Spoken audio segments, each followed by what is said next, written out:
Cedo a palavra, pelo tempo também de 15 minutos, ao senhor Hermes Rodrigues Neri, que é presidente da Associação Pró-Vida e Pró-Família.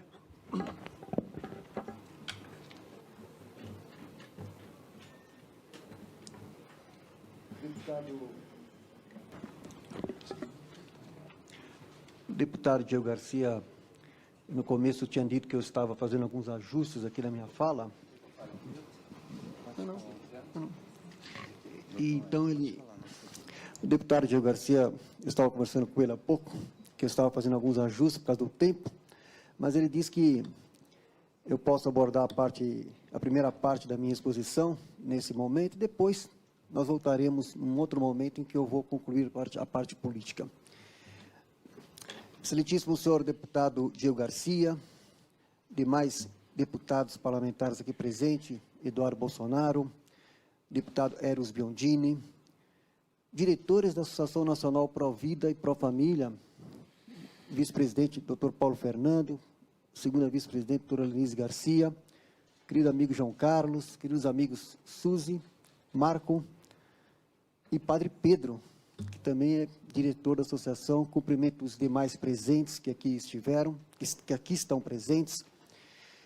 Caríssimos amigos, retornamos a esta Casa Legislativa às vésperas da votação da ação direta de inconstitucionalidade, a DI 5581, no Supremo Tribunal Federal, cuja relatora é a presidente do STF, ministra Carmen Lúcia.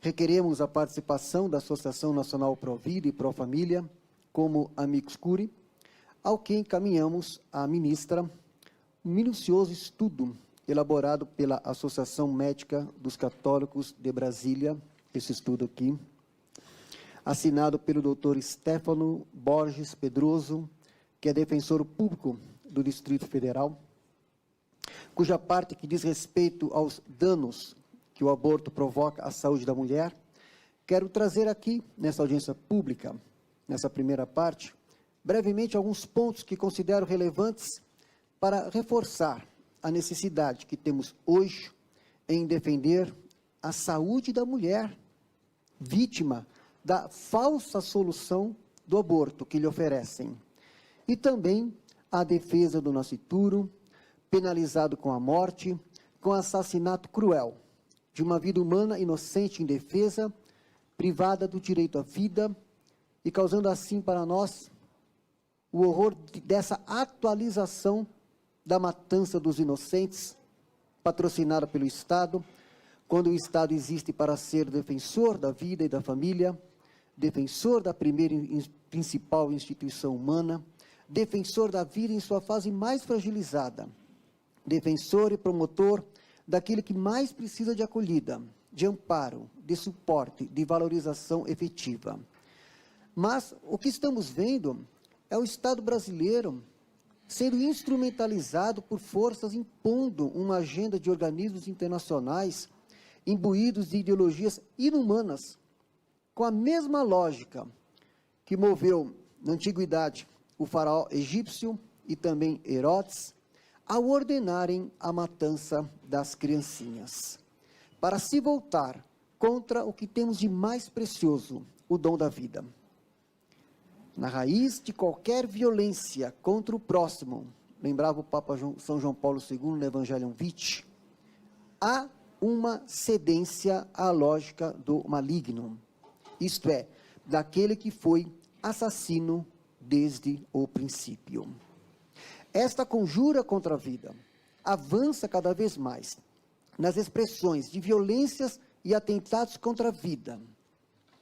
Tudo quanto se opõe à vida, como seja toda espécie de homicídio, genocídio, aborto, eutanásia, suicídio voluntário, tudo que viola a integridade da pessoa humana. Todas essas coisas e outras semelhantes são infamantes. E ao mesmo tempo que corrompem a civilização, desonram mais aqueles que assim procedem do que os que padecem injustamente e ofendem gravemente a honra devida ao Criador. Espezinhada no direito fundamental à vida, é hoje uma grande multidão de seres humanos débeis e indefesos, como são, em particular, as crianças ainda não nascidas. E que direito humano é esse, que é o direito da mulher torturar e matar um ser humano inocente e indefeso dentro de seu próprio ventre?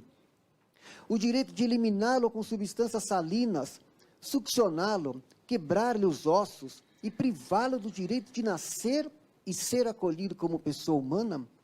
É, pois, uma perversão de direito humano que se volta contra o ser humano. E muitos profissionais que deveriam ser os primeiros a recusar veementemente tal prática, a recorrer à objeção de consciência diante disso, muitas vezes estão hoje sendo coniventes com essa lógica de morte. A própria medicina, que por vocação se orienta para a defesa e cuidado da vida humana, em alguns dos seus setores, vai se prestando, em escala cada vez maior, a realizar tais atos contra a pessoa e, deste modo, deforma o seu rosto, contradiz-se a si mesma e humilha a dignidade de quantos a exercem. Quando os defensores do aborto falam do aborto como questão de saúde pública, quero ressaltar que, por sermos defensores da saúde da mulher, é que queremos evitar os danos à saúde da mulher causados pelo aborto provocado. Nesse estudo, elaborado pela Associação dos Médicos Católicos de Brasília, destaca os argumentos contraditórios, inconstitucionais e eticamente inaceitáveis da ADI, acumulada com a DPF, requerida pela Associação Nacional dos Defensores Públicos, ANADEP, que pleiteia ao STF a descriminalização do aborto quando feito por gestantes infectadas pelo vírus Zika, nos casos de síndrome congênita, causada pelo vírus de Zika, salientando o objeto e objetivo abortista encapsulado e emaranhado na ADI acumulada de ADPF. Buscando ainda criar mais uma hipótese, sem limitação séria ademais, de aborto juridicamente permitido em nosso ordenamento. A tese da ANADEP padece de graves inconsistências lógicas, ancorando-se em meras suposições ou interpretações enviesadas de achados científicos, chegando inclusive a conclusões e avança pedidos frontalmente repelidos pela sociedade brasileira e absolutamente contrários ao nosso sistema jurídico, constitucional e legal, como já vinha falando agora há pouco o doutor Jacobina sobre isso. E mais, a ANADEP parece não ter considerado a abertura de perigoso precedente no ordenamento jurídico pátrio, a possibilidade de se autorizar aborto quando houver a confirmação ou a mera suspeita de gestação de feto com deficiência. E ainda ressalta no pleito da ANADEP a defesa da introdução de novos meios anticoncepcionais para corroborar a atual política fracassada que tenta assegurar o direito ao planejamento familiar e, o mais grave, a defesa do aborto em qualquer situação de infecção materna por zika virose, apoiado ou não em exames comprobatórios da infecção materna, constatado ou não a existência real de risco para o feto, verificado ou não a presença de anomalias fetais. Quanto a esse último tópico, percebe-se uma linha de argumentação que perpassa toda a inicial com o propósito de chegar a uma decisão jurídica favorável ao que eles chamam de interrupção da gravidez, eufemismo, ou seja, ao aborto em linguagem direta. A extensão dessa pretensão vai além da eugenia, alcançando potencialmente milhares de crianças sem nenhuma evidência de anomalias e sem risco de desenvolver anomalias. Conforme os próprios dados do Ministério da Saúde, dentre os casos notificados e os que realmente foram confirmados para microcefalia, confirmações muito reduzidas em relação aos notificados, e muitos ainda sob investigação. O fato é que há muitas interrogações nesse campo, muitas imprecisões e muita instrumentalização da situação vulnerável de mulheres fragilizadas para justificar pretextos que trazem a elas sofrimentos e danos muito maiores. O estudo da Associação Médica de Católicos de Brasília destaca vários questionamentos, que rapidamente elenquei alguns para partilhar aqui com vocês. Os defensores do aborto se favorecem das imprecisões, das generalizações, da falta de conhecimento sobre o assunto, para influir os tomadores de decisão com a mentira, o sensacionalismo, os eufemismos e ambiguidades da linguagem. Na questão objeto dessa audiência pública, cabe afirmar, de modo retumbante, não é verdade que em todas as situações haja relação causal entre o vírus e a síndrome congênita. Não é verdade que todos os acometidos pela epidemia da Zika sejam também afetados pela microcefalia. Dos 9.514 casos notificados, apenas 20% aproximadamente foram confirmados. Isso mostra o quanto podem as imprecisões, o quanto podem ser imprecisos os critérios até agora disponíveis, e pois o quanto pode ser inadequado impor uma dúvida e cobrar de uma mãe ou de uma família a decisão pela eliminação do filho no seu ventre. Não é verdade que todos os conceitos evoluem para a síndrome congênita de Zika. Estudo retrospectivo do surto na Polinésia Francesa, foi aqui referido pela doutora Denise Garcia, estimou por modelos matemáticos que o risco possivelmente situa-se em 1% quando a infecção ocorre no primeiro trimestre da gravidez.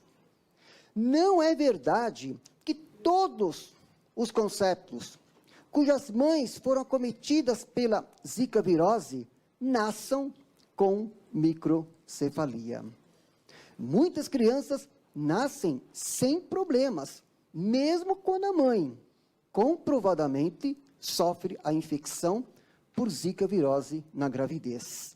Portanto, a associação entre a gravidez e a síndrome congênita de Zika não pode ser vista como uma fatalidade.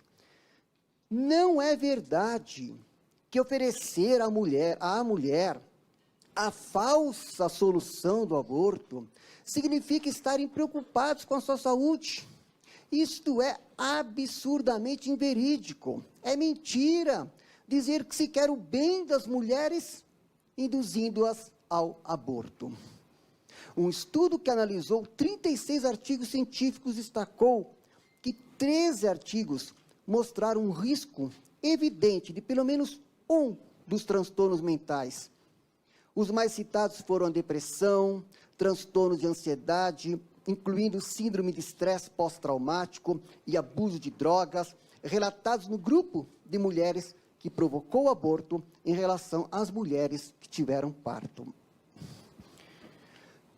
Ou ainda, analisando 22 estudos sobre aborto e saúde mental, Coleman encontrou que as mulheres que se submeteram ao aborto apresentaram um aumento de 81% de risco de problemas em saúde mental e que aproximadamente 10% da incidência de problemas em saúde mental demonstrou-se atribuível ao aborto. E mais, um estudo recente do Colégio Americano de Pediatras alerta para os efeitos adversos de um aborto induzido, independente da motivação para a sua realização. Em relação à saúde mental, a publicação cita estudos na Califórnia e na Finlândia que demonstraram que a taxa de suicídios em mulheres nos anos subsequentes à realização de um aborto foi de 2,5 a 7 vezes mais alta do que nas mulheres que tiveram parto. Não é verdade que todas as mulheres em situações de vulnerabilidade, pobreza, doença, etc., queiram abortar. Muito pelo contrário, a grande maioria delas querem ser mães. Não abrem mão da maternidade, mesmo nas circunstâncias mais difíceis, como vimos agora, exibido aqui no vídeo apresentado. O que elas querem é apoio para que elas assumam a sua maternidade e sejam mães, e de modo algum matem os seus filhos. As gestantes pesquisadas, nesses casos, se elas consideravam o aborto como opção, se em algum momento da gestação a consideraram a hipótese de abortar, inclusive perguntando-se por qual método para se checar a confiabilidade da resposta, em relação aos resultados. Por exemplo, 1.057 gestantes completaram a entrevista, das quais 755, 73% delas não consideravam abortar.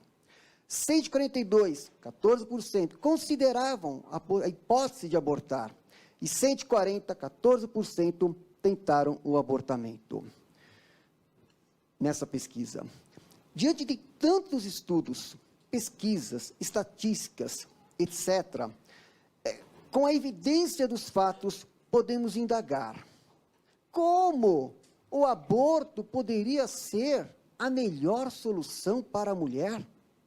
Se os estudos comprovam, por exemplo, o maior número de mulheres com casos de depressão pós-parto, se comparado com o grupo de mulheres que não consideraram a hipótese de abortar. Como o aborto poderia ser a melhor solução, como propõe a ANADEP, se os seus efeitos e danos psicológicos tendem a ser mais severos do ponto de vista psíquico, se comparado com o pleno desenvolvimento da gestação. Diante dessa lógica de morte, dessa avalanche de ações e decisões contra a vida, nos indagamos clamorosamente: quem defenderá o indefeso? A criança concebida, vítima de tão cruenta violência, e também quem defenderá as mulheres indefesas, vítimas da desinformação, da pobreza e da maldade, daqueles que lucram com o aborto, daqueles que nada estão preocupados com a saúde da mulher. Portanto, exortamos, apelamos clementemente que a ministra, relatora da ADI 5581, presidente do Supremo Tribunal Federal, não decida contra a vida indefesa da criança inocente no ventre materno e das mulheres também indefesas. Nesse sentido, conclamamos a cada parlamentar que aqui está, nessa Casa Legislativa, fazendo apelo para deter o ativismo judicial do STF, deter a agenda abortista, que é uma agenda antivida, antifamília e anticristã, para aprovar a PEC pela vida, pelo bem de todos. Fico aqui, então, nessa minha primeira exposição, agradeço ao deputado, a todos os demais, e, num outro momento, tratarei, se for possível, de uma questão política sobre essa temática. Muito obrigado. Bom, depois eu vou publicar aqui essa minha exposição na íntegra. Fiz mais um corte aqui, mas vou pelo menos destacar mais alguns pontos que eu acho relevantes. Eu já tinha dito isso no começo do ano, de que o governo brasileiro e as ONGs financiadas por fundações internacionais que promovem o aborto se mobilizaram para repetir o que ocorreu em 2012, quando o STF despenalizou o aborto em casos de anencefalia com a ADPF 54. Na época, durante a votação da referida ADPF, já se dizia: está aberta a porta para a legalização do aborto no Brasil, via judiciária, de modo sutil, sofisticado, gradual e por etapas. E é o que estamos vendo hoje, com os fatos confirmando essa realidade. E tal estratégia, como vimos na ADI 5581, cuja requerente é a ANADEP, visa alargar a agenda abortista no país e disseminar ainda mais a mentalidade contraceptiva com as sutilezas já conhecidas, induzindo a população a aceitar o aborto nesses casos, preparando assim as condições para que lá na frente o aborto seja reconhecido, inclusive, como direito humano. Vejam que a professora Flávia Piovesan, que é hoje secretária nacional dos direitos humanos, está ligada a esses organismos e defende o aborto como direito humano. Ontem, o STF autorizou matar os bebês anencéfalos. Hoje, poderão fazer o mesmo com os casos de microcefalia. Amanhã serão outras categorias. São, portanto, precedentes perigosos a favorecer um totalitarismo que vitimará os mais fragilizados da sociedade. Quis o Constituinte incluir como cláusula pétrea, no artigo 5º, a inviolabilidade da vida humana. Mas há aí uma omissão, ao não explicitar o desde quando deve-se garantir a inviolabilidade da vida humana. E por causa dessa omissão, o então ministro Carlos Aires Brito, em seu voto de 5 de março de 2008, ao justificar o uso de embriões humanos fecundados para fins de pesquisa científica, abriu-se lá o primeiro precedente, a porta aberta para a legalização do aborto, por etapas. Ele não reconheceu o embrião humano fecundado como pessoa, com justificativa ancorada no positivismo jurídico de Hans Kelsen, que via as questões do direito como problemas de técnica social e não moral. Daí a brecha para decisões imbuídas por uma ideologia que destrói a humanidade.